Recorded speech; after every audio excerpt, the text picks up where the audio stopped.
ገብቶሻል? ምኑ ገብቶሻል? አታክር ገብቶሻል? አታጥፊው ይሁን እሺ። ስለ ወጣትነት እድሜ ትንሽ በይን። እሺ ለአብራራ ወጣትነት። እሺ ወጣትነት ማለት በጣም በጣም ከባድ ነው። በጣም በትዕግስትና በትህትና ካላለፍነው ያው ቤተሰብ ማለት ስለ ልጁ በጣም በጣም ውጥር አድርጎ ሳይዘውም ፈታም እንትን ለቀቅም አድርጎ ሳይዘው ጥብቅም አድርጎ ሳይዘው ልጁን በቃ ወጣትነት በጣም ከባድ ስለሆነ ትሪት እያደረገ እንትን ቢለው ጥሩ ነው ብዬ እላለሁ። እናንተ ምን ትላላችሁ?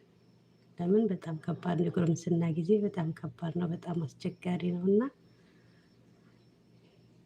ያንን ትሪት እያደረገ የወጣትነትን ጊዜ ቢያሳልፍለት ጥሩ ነው።